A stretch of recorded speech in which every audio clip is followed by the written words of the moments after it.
డబ్బు, అనారోగ్యం, ఉద్యోగం, వ్యాపారం, అప్పులతో బాధపడుతున్నారా? మీకోసమే launch your future program. Suman TV ప్రేక్షకులకు నమస్కారం. అధిక మొత్తంలో వడ్డీ రావాలి, ప్రభుత్వ పథకం అయితే మంచిది, బయట ప్రైవేటు వ్యక్తుల దగ్గర డబ్బు దాచిపెట్టుకుంటే తిరిగి వస్తుందో లేదో నమ్మకం లేదు, వడ్డీ ఎక్కువ ఇస్తారని చెప్పి మోసం చేసి అసలు డబ్బులే కాజేస్తున్నటువంటి వ్యక్తులు, సంస్థలు రోజుకు పెరిగిపోతున్నాయి.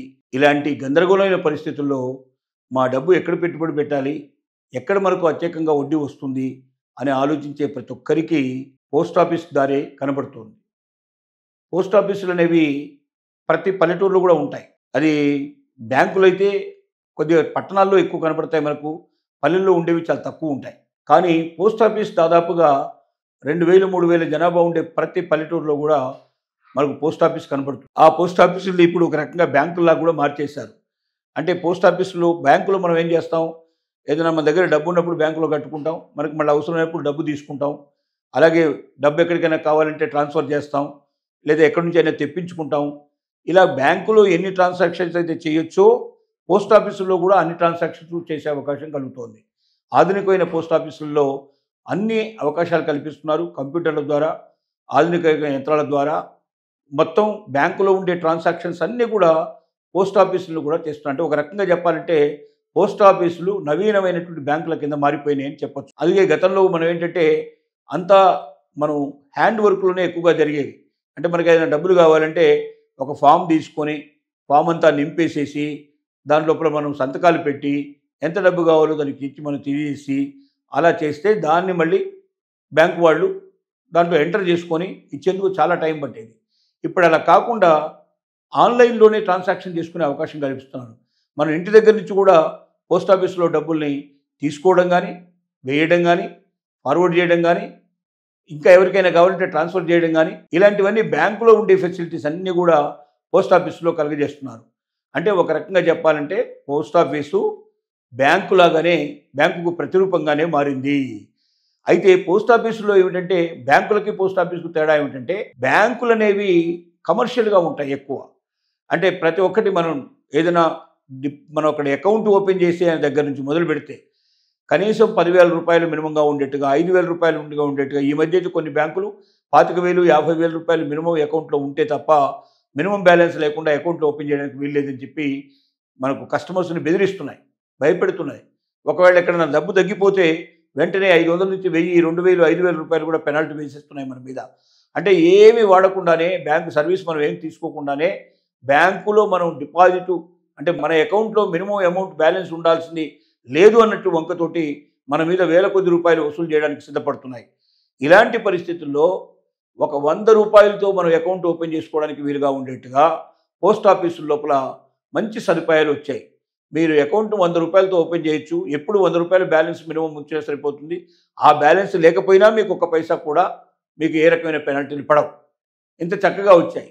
రెండోది ఏమిటంటే వడ్డీ రేటు 7%, 7.2% దాకా కూడా వడ్డీ రేట్లు వస్తున్నాయి. అంటే మనకు కొన్ని బ్యాంకుల్లో సీనియర్ సిటిజన్స్కి మాత్రమే 7% పైన ఉండేటువంటి వడ్డీలు లభించే అవకాశాలు కనబడతాయి. కానీ మామూలుగా అయితే 5%, 4%, 6% లోపలే వడ్డీ రేట్లు ఉంటాయి, కానీ అంతకు మించి రేట్లు ఉండవు. కానీ పోస్ట్ ఆఫీస్ లోపల 6 పైన మినిమం స్టార్ట్ అయ్యి అది 7 పైగా 7.2 దాకా మరి వడ్డీ రేటు ఇస్తున్నారంటే చాలా పెద్ద రేటు కింద లెక్క. అంత వడ్డీ రేటు ఇస్తూ భద్రతకు కల్పించి మన డబ్బులు ఎక్కడికి పోకుండా చూస్తూ ప్రతి దాంట్లో కూడా మనకు ఫిక్స్డ్ డిపాజిట్లు చేసుకున్నట్టయితే బ్యాంకు కన్నా ఎక్కువ వడ్డీ వస్తుంది, బ్యాంకు కన్నా సురక్షితంగా ఉంటుంది. బ్యాంకులు, ప్రైవేట్ బ్యాంకులు, గవర్నమెంట్ బ్యాంకులు ఉన్నాయి, కానీ పోస్ట్ ఆఫీసుల్లో అన్నీ గవర్నమెంట్వే, మొత్తం సెంట్రల్ గవర్నమెంట్ సంబంధించినవే. కాబట్టి పోస్ట్ ఆఫీసులో ఇది ప్రైవేట్ గవర్నమెంట్ దాన్ని మనం చూసుకోవాల్సిన అవసరం లేదు. మన ఇంటికి దగ్గరగా ఉండే పోస్ట్ ఆఫీసులోకి వెళ్ళి మనం అకౌంట్ ఓపెన్ చేసేసుకొని మన శక్తి సామర్థ్యాన్ని బట్టి మంత్లీ వేసుకుంటూ వెళ్ళొచ్చు. ఒకేసారి పెద్ద మొత్తంలో మనం టోటల్గా మనం జమ చేసుకోవచ్చు. అట్లాగా డిపాజిట్ చేసుకోవడానికి అవకాశాలు ఉన్నాయి. వీటి మీద వడ్డీ బ్యాంకుల కన్నా అధిక రేట్లు వస్తాయి, ఎక్కువ భాగం మనకు వచ్చే అవకాశం ఉంది. మనం తొందరగా మరి అనుకున్నవి లక్ష్యాలు సాధించడానికి, ఈ పెట్టుబడిని ఎక్కడైనా పెట్టుకోవడానికి కానీ, లేదా ఏదైనా అప్పులు తీర్చుకోవడానికి కానీ, బాధ్యతలు తీర్చుకోవడానికి కానీ, భవిష్యత్తును నిర్మించుకోవడానికి కానీ అన్ని రకాలుగా ఉపయోగపడేట్టు కనబడుతుంది. కాబట్టి పోస్ట్ ఆఫీసులు మనం నమ్ముకున్నట్టయితే పోస్ట్ ఆఫీసుల వల్ల దేశానికి కూడా బాగా మేలు జరుగుతుంది. ఎందుకంటే పోస్ట్ ఆఫీస్ పెట్టుబడులు ఎక్కడ పడితే అక్కడ పెట్టరు. పోస్ట్ ఆఫీస్లో మనం డిపాజిట్ చేసే డబ్బంతా ఏం చేస్తారంటే గవర్నమెంట్ పథకాల్లో పెడతారు. గవర్నమెంట్ పథకాల్లో పెట్టడం వల్ల పేదవాళ్ళకి ఎంతో మేలు జరుగుతుంది. అంటే తిరిగి మనకే మేలు జరిగే అవకాశాలు ఉంటాయి. కాబట్టి పోస్ట్ ఆఫీసుల్లో పెట్టే ప్రతి రూపాయి ప్రజలకు ఉపయోగపడుతుంది. అది వ్యక్తుల స్వార్థానికి ఉపయోగపడదు, వ్యక్తిగతంగా ఎదగడానికి ఉపయోగపడదు. కానీ బ్యాంకుల్లో పెట్టే డబ్బు మరి పోస్ట్ ఆఫీసులో లాగా ప్రభుత్వానికి ద్వారానే ఖర్చు పెట్టడానికి అవకాశం లేదు. ప్రైవేటుగా వాళ్ళకి ఇష్టం వచ్చిన వాళ్ళకి, ఇష్టం వచ్చిన సంస్థలకి, ఇష్టం వచ్చిన వ్యక్తులకి వాళ్ళు వడ్డీకి ఇస్తారు. దాని ద్వారా ఒక్కొక్కసారి కలెక్షన్స్ రావు, చాలాసార్లు నష్టపోయే అవకాశం ఉంటుంది. అందుకే కొన్ని బ్యాంకులకి ప్రతి సంవత్సరం బ్యాంకులకు కానీ, నాన్ బ్యాంకింగ్ ఫైనాన్స్ కంపెనీ కానీ, ఇలాంటి లేదా పెద్ద ఇండస్ట్రీస్ కానీ మనం చూస్తుంటాం కోట్ల రూపాయలు మరి వాటిని మాఫీ చేయడం అనేది సెంట్రల్ గవర్నమెంట్ చేస్తూ ఉంటుంది. దీనివల్ల భారతీయ ప్రజలందరూ కూడా చాలా డబ్బును కోల్పోవాల్సి వస్తుంది. మనకున్న సౌకర్యాలు మనం కోల్పోవాల్సి వస్తున్న పరిస్థితి ఏర్పడుతుంది. కాబట్టి కొంతమంది స్వార్థపరుల యొక్క ప్రయోజనాల కోసం వాళ్ళు డబ్బుల్ని సరిగ్గా ఉపయోగించక, సరిగ్గా సంస్థల్ని నడపలేక, లేక కావాలనే సంస్థల్ని క్లోజ్ చేయించేసి డబ్బులు ప్రభుత్వం నుంచి రాయితీలు పొంది ఆ డబ్బుల ద్వారా వాళ్ళ పబ్బం గడుపుకొని వాళ్ళు ఆనందపడడానికి సిద్ధపడుతున్నారు తప్ప మరి పోస్ట్ ఆఫీస్ అలా కాదు. పోస్ట్ ఆఫీసులో పెట్టేటువంటి ఏ డబ్బు ఎక్కడ ప్రైవేటు సంస్థలకు ఎవ్వరికీ ఇవ్వరు.